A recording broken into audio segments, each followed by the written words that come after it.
Bonjour bien-aimés, alors je reviens vers vous par rapport à cet enseignement que le Seigneur m'a mis à cœur. Donc, comment expérimenter la paix et la joie divine du Seigneur pendant notre passage sur terre, justement avant son retour.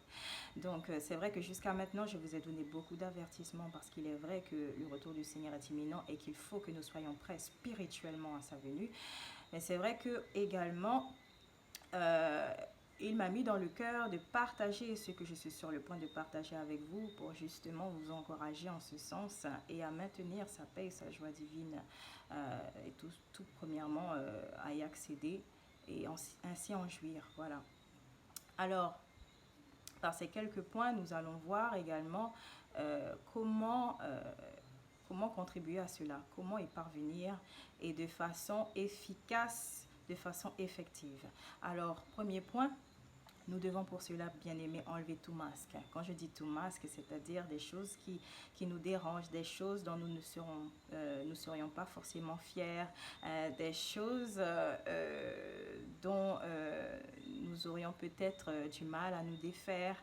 Eh bien, c'est en remettant toutes ces choses à la croix, bien-aimés, que justement nous accédons à la paix et à la joie divine du Seigneur. Nous devons tout lui soumettre à Dieu. Nous devons tout lui laisser, tout lui léguer, lâcher prise sur toutes ces choses qui nous dérangent, sur toutes ces choses que nous voudrions ainsi changer dans nos vies pour que lui-même il opère ces changements, qu'il puisse nous purifier dans notre corps, dans notre âme, dans notre esprit et ainsi que nous devenions de nouvelles personnes. Voilà, cela passe par la repentance, cela passe par la confession des péchés, tout simplement. Cela nous mène au point numéro 2 qui est de reconnaître Dieu dans toutes nos voies. Donc cela veut dire qu'il faut le laisser prendre le dessus sur toute chose, bien aimé. Il faut accepter son Esprit Saint. Il faut accepter que nous sommes limités et que Dieu seul peut tout.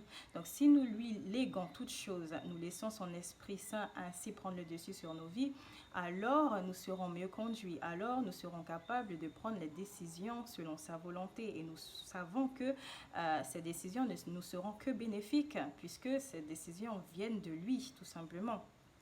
Alors, n'hésitez pas justement à inviter Dieu dans vos vies, dans les plus petites comme dans les plus grandes choses, car c'est à cela qu'il prend plaisir, de voir que vous lui parlez comme un ami, que vous lui soumettiez toutes choses, que vous lui demandiez conseil, et même si vous ne le voyez pas, vous savez qu'il est là et il réside dans vos cœurs également. Donc, faites-lui confiance en ce sens et ne vous dites pas que vous êtes pragmatique, parce que la foi, justement, c'est ce qui n'est pas palpable mais qui est tangible justement avec une foi activée, tout simplement. Voilà. Alors, troisièmement, nous devons bien aimer le louer, lui rendre grâce, hommage, honneur, en tout temps, en toute heure, dans les bons comme dans les mauvais moments. Alors, cela peut se traduire par des supplications, des prières, des jeûnes. Dieu est favorable à ces choses lorsque vous le faites d'un cœur sincère, lorsque véritablement vous cherchez sa face et vous souhaitez avoir et entretenir une relation durable avec lui, tout simplement. Donc, bien aimé, dans les mauvais moments, si par exemple, quelqu'un vous dit, voilà, lorsque vous croyez en Jésus-Christ, vous aurez une vie magnifique, sans tache aucune et tout vous réussira. Cela est un leurre, bien aimé, cela est un mensonge, car comme vous le savez, Jésus-Christ lui-même, qui s'est fait semblable à un homme qui est venu sur terre, a souffert. Il s'est fait lyncher par les hommes, méprisé, dépouillé. Il a même été crucifié justement par les hommes. Donc la Bible dit également que nous ne pouvons pas être au-dessus du maître. Donc sachez, bien aimé, et reconnaissez cette vérité que tout chrétien est voué à souffrir.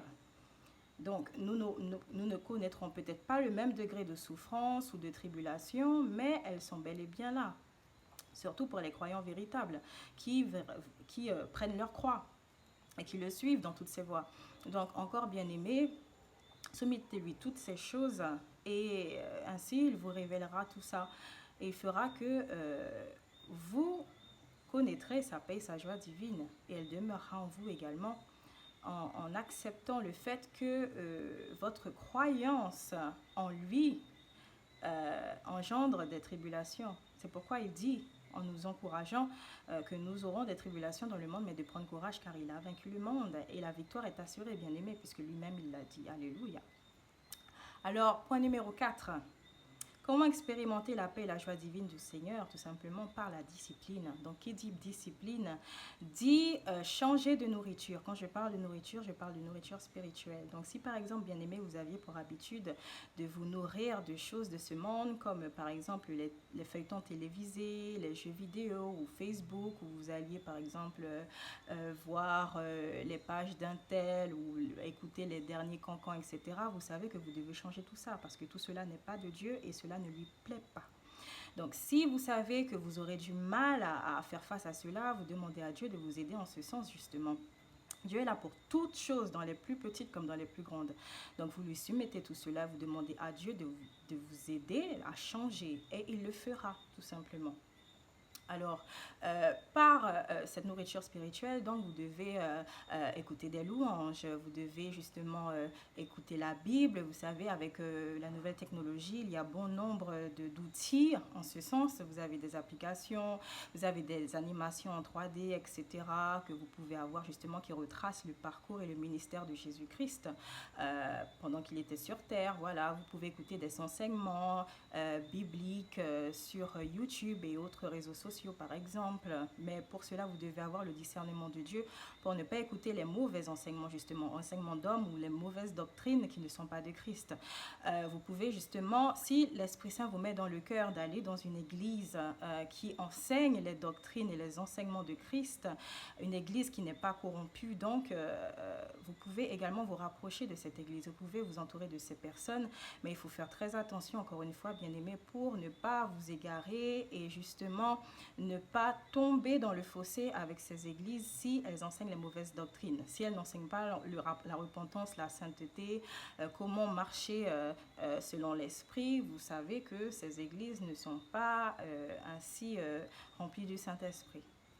Alors, numéro 5.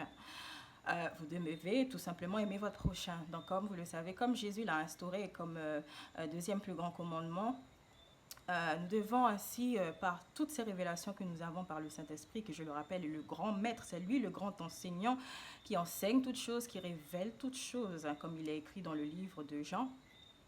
Vous devez faire bénéficier votre prochain de toutes vos expériences et de toutes ces révélations de l'Esprit Saint. C'est ce que je fais par le biais de cette vidéo, bien aimé, que vous puissiez ainsi bénéficier de la paix et de la joie divine du Seigneur, que vous ayez en tout cas un aperçu comment y parvenir plus ou moins.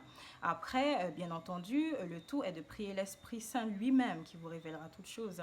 Mais cela est dans le sens de vous aiguiller. Donc par exemple, je n'ai pas suivi d'études bibliques, mais c'est l'Esprit Saint qui m'a fait toutes ces révélations. Donc oui, j'ai un master d'anglais, mais ce n'est pas ce diplôme que j'ai acquis qui fait qui je suis aujourd'hui. C'est mon identité en Christ qui détermine, qui définit qui je suis.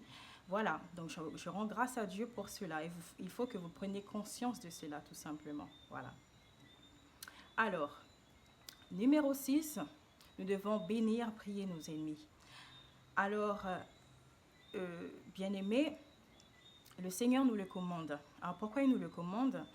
Parce que justement, nous ne luttons pas contre la chair et le sang, mais contre toutes les principautés, toutes les autorités et toute la puissance de l'ennemi, comme il est écrit dans le livre d'Éphésiens au chapitre 6. Et quand nous avons ainsi compris ce principe, nous ne pouvons pas avoir de rancœur, nous ne pouvons pas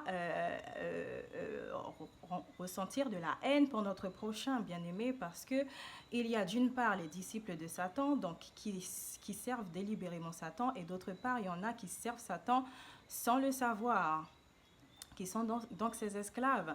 Et pour qu'ils reçoivent leur délivrance, nous devons prier pour eux, nous devons les bénir afin qu'ils puissent connaître Jésus, afin qu'eux-mêmes puissent connaître sa paix et sa joie divine.